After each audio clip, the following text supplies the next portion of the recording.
Everyone, I'm introducing you to Sylvia Ghazarian. She is the Executive Director of WRRAP, Women's Reproductive Rights Assistance Program, the nonprofit National Abortion Fund that We the Women has selected to be the beneficiary of our donations. So welcome, Sylvia. Thank you so much for being with us. Thank you. Thank you for having me. And thank you to all of you for doing what you're doing in terms of raising awareness and funding for WRRAP. Very much appreciate it. We're really excited about it. And could we start off, would you mind doing a brief introduction of yourself and your background for us? Sure, absolutely. My name is Sylvia Ghazarian, and I am Executive Director of WRRAP. I've been with the organization for over 5 years now. And in terms of my personal background, this advocating for women and girls has always been a passion of mine. I grew up poor and in situations where I was discriminated against because of those circumstances.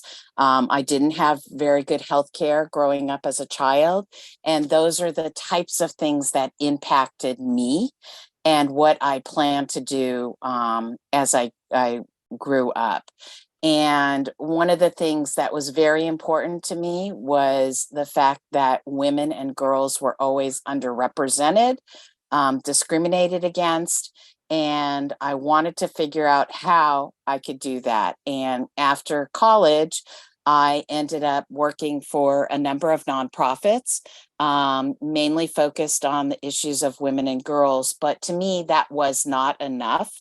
I wanted to get involved with the legislative process as well, because I felt like that avenue as well was just as important as mentoring women and girls, as well as being involved with a nonprofit.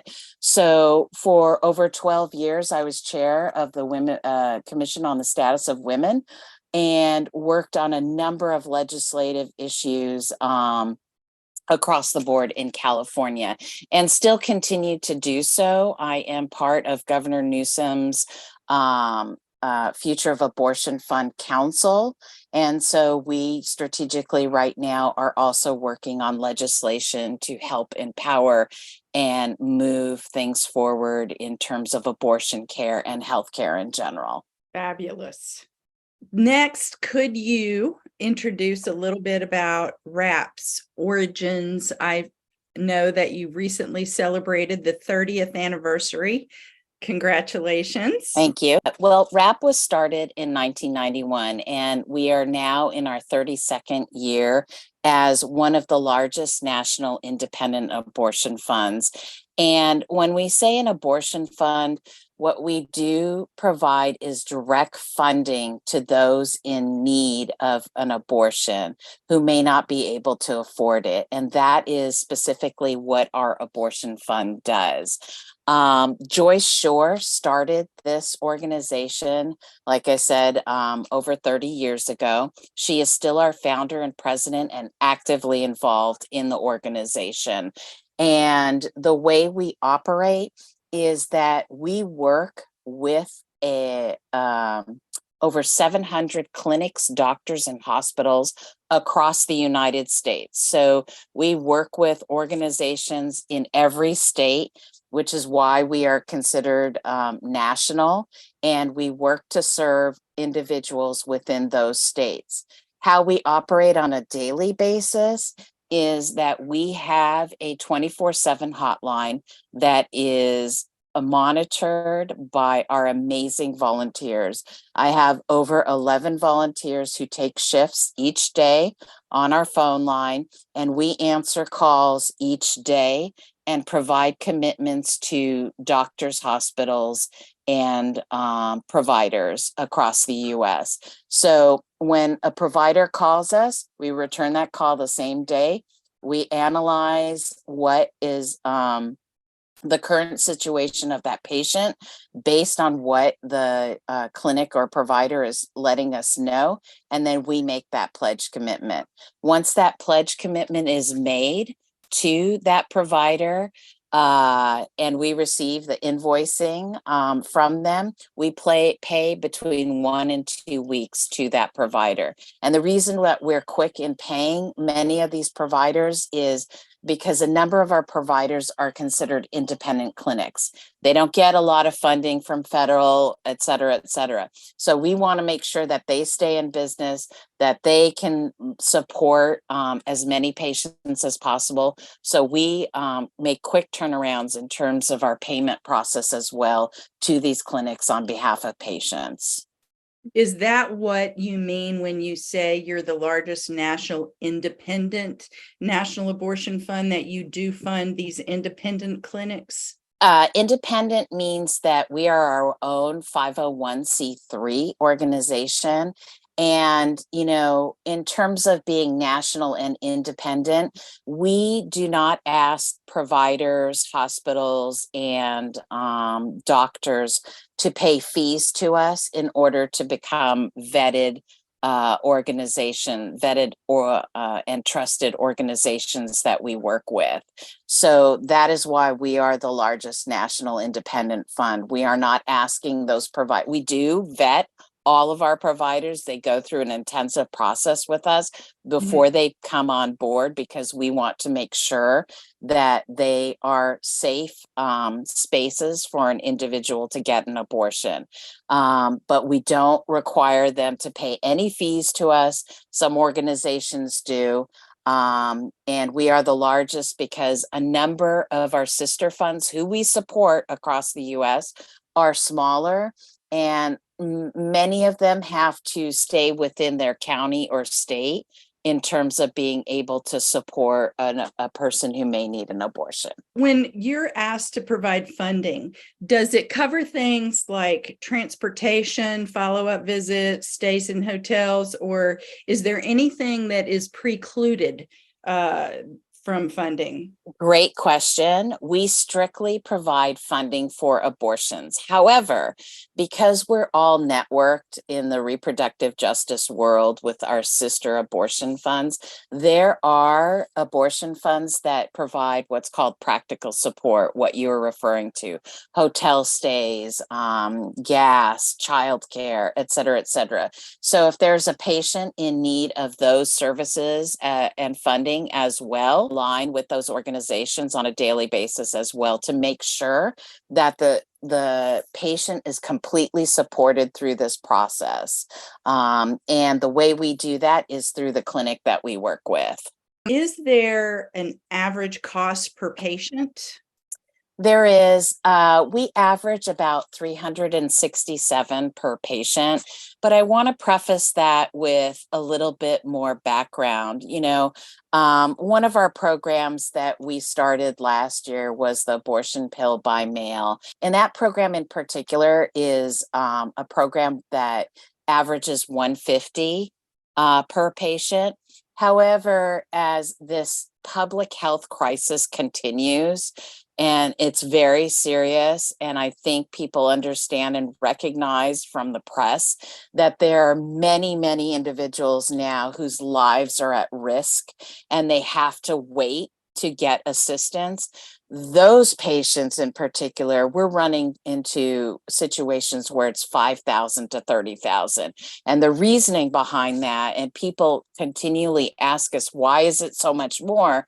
Well, when a hospital has to become involved with that, I think people recognize that there are more people involved in terms of saving this patient's life, and that there are more expenses involved at that point. And this is why our average may be 367, but we have a lot of cases that run even higher than that, unfortunately, right now. Right. The longer people have to wait, the more expensive it becomes. And the more patients there are, as we're seeing, the longer they're going to have to wait, and it becomes a vicious cycle. Yeah. How many patients did WRRAP fund last year, and what are you anticipating so far this year for 2023? This is all another good question for us. Last year, we're pleased to say that we funded over 6,000 patients and funded over 1 million to the providers who covered for those patients. And this year, we just finished our impact report, now going through June. And I'll tell you, when I tell you this number, you'll begin to see how much more critical this funding has become. Because through June right now, we are at 5,566 patients that we served and funded over 9,668 thousand in revenue and funding out to patients now. So this is only half the year this year. And last year, we were over 1 million going through the year. So what this tells us is we were forecasting going over 2 million and probably over 12,000 patients this year. Hey, have you found robust sources of funding to help with that are commensurate with the growth that you've seen in the demand? That's what We the Women is hoping to provide. Yeah, and I have to say that, when Roe was overturned, a lot of individuals reached out in anger to help. We reached out to a number of organizations and foundations as well. And we wanted to be able to support as many individuals as possible. But I have to say, looking at the first half of this year in particular, revenue, obviously, and donations have not compared to the many, many more patients that we are seeing. And part of this is that it seems like we've moved back to prior to the overturning of Roe, where organizations, particularly foundations, donate less than 3% to direct support. And when you add on the fact that you're an abortion fund, that adds another stigma, unfortunately, to this. And then the final layer to that is that when you're also a women-run organization, there is unfortunately still a stigma attached to that. So we aggressively fundraise every day. I am on the phone, I am emailing, I am researching and looking. And part of the reason for that is we will not give up. We will continue to resist and persist. We recognize that abortion is common. It is a part of healthcare and it is normal. And we will seek out whatever we can, which is why we're so grateful for you all and what you're about to do in terms of launching this campaign for us. Thank you. I hope we can make a significant contribution to the needs that you have. You mentioned the pills by mail program, and that is for mifepristone, not for Plan B, correct? Plan B, we do provide emergency contraception funding through our clinics, but the abortion pill by mail program is exactly that. It provides for $150 funding. We're able to work with providers that not only provide mifepristone and misoprostol, but it provides the funding for the telehealth visit along with the pills and shipping of the pills, all for $150. And I started this program prior to Roe overturning because those of us in this reproductive justice world recognized that this was going to happen, and it was going to happen eminently. So in April of last year, I began looking and vetting providers across the US that could help us. And one of the things that the pill has done, particularly the funding of the pill, is it has increased the ability in terms of access. One of the biggest issues in marginalized communities is that a clinic for just general health care or even to get birth control pills can be over 200 miles away, and or there's no clinic at all now based on the legislation that's happening, particularly in what we call red states. So this has opened up the avenue for people to get the pills delivered to their home. They don't have to worry about what we call practical support going to subsidizing for a hotel, traveling, gas. They can take the pills at their convenience in the privacy of their own home when they want, et cetera, et cetera. So this has opened up a true avenue in terms of access for many individuals. And one of the things that it did was it increased the statistics in the number of people we were able to serve. So last year in particular, 69% of the individuals that we served were able to be funded for the abortion pill by mail. And that was huge for us. What it did was it opened up avenues, particularly in very marginalized communities where people are not able to go and see a clinic, and to have it delivered to their home was huge and very, very much appreciated. And those are the things that we look at as a large national organization as well. What we do is we tap into communities and community leaders and ask them what their needs are. Very important to us, particularly with marginalized communities, to see where and how we can help.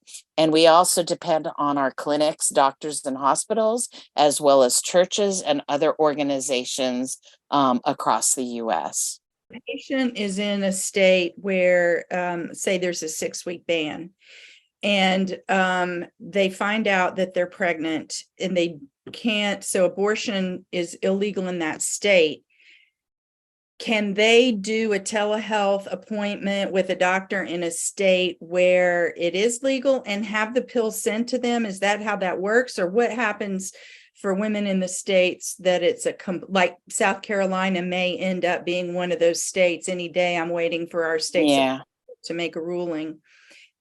Right now, we operate in all avenues, looking at the legal repercussions. So what would happen in a situation like that is, sure, they can have the telehealth visit, but anything in related to bans and what's legal and what's not, they would need to be able to commute to an area where they can have the abortion pill taken. So we do operate with all legal aspects in mind, because otherwise we would not be able to fund what we do.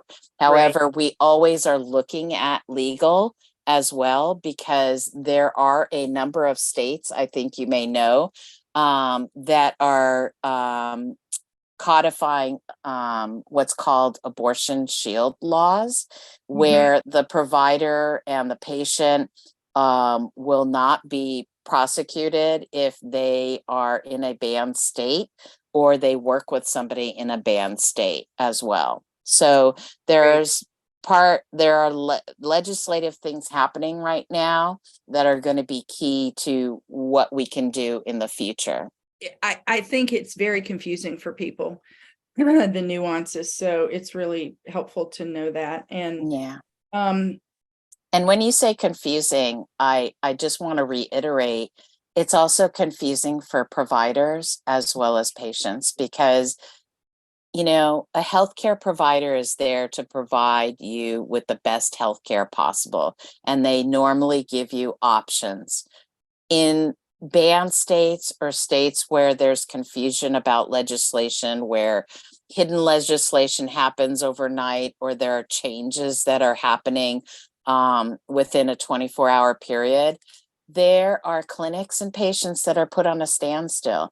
And this is why also funding is critical, because we're operating in a mode as a national abortion fund to be able to help those patients in some way.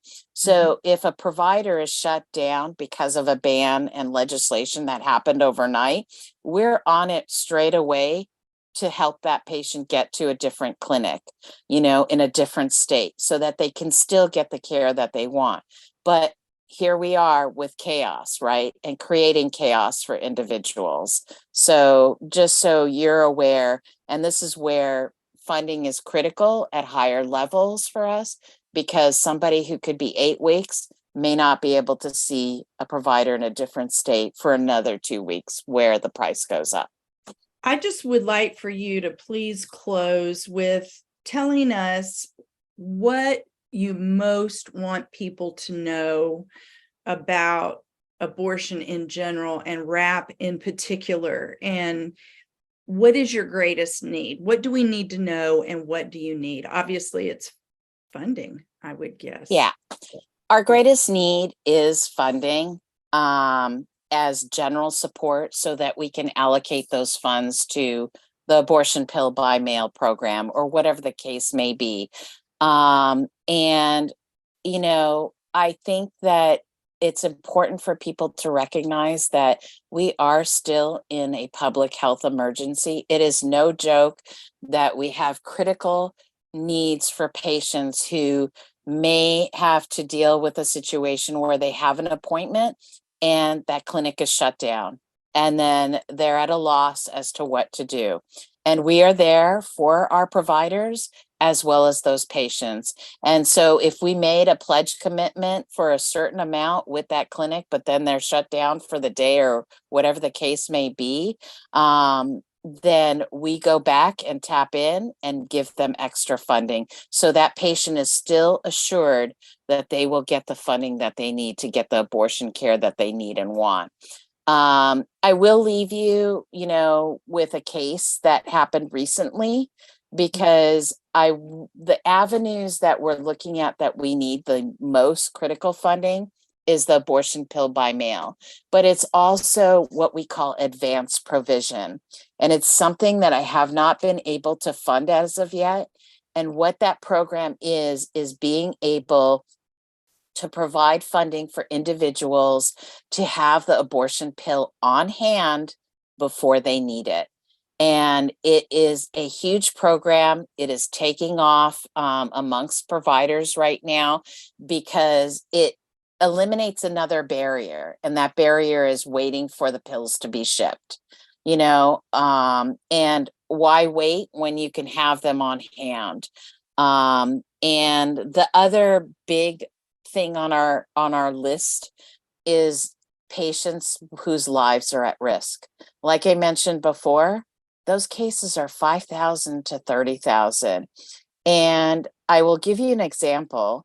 A few weeks ago, and I'm going to try not to get too emotional about this, but we had a 12-year-old rape survivor from an abortion restricted state who needed to travel from that state to a state 350 miles away. And we were able to make it happen. But the cost of that, her mom was worried because she worked a part-time position, worried about taking time off to do this for her daughter. And we were able to cover and get somebody else, obviously within our network, to cover the practical support. And that case in and of itself, because she had to be hospitalized, obviously was over $10,000. And these are the cases too that we need as much support as possible for. And that's just one case, we have many like this now, and the numbers continue to grow. And so anything anybody can do would be helpful in terms of donations. And if people can't donate, they can still be involved. They can vote. They can get others to vote. They can look at who is being elected as judges, because judges are critical in this process. And we need more male allies, and so we need more male allies to be on board, because this is not just a women's issue. Fundamentally, bodily autonomy is everybody's issue. And I just ask that people continue to move and resist and persist, because we are noticing changes that are happening. A good example of this is the birth control pill becoming over the counter now. And our wish one day is the abortion pill will be over the counter as well. And this will eliminate a lot of issues in terms of access as well. Thank you so much, Sylvia. Thank you for your passion and your dedication and for the work that WRRAP does. And we, the women, our future members and the people who were involved in getting this off the ground are so passionate about this issue. Has become my singular focus, I think, in my elder years until things change. This is where my efforts need to go. So thank you very much for the work you do. And I look forward to being a staunch supporter and getting helping with the funding. Thank you.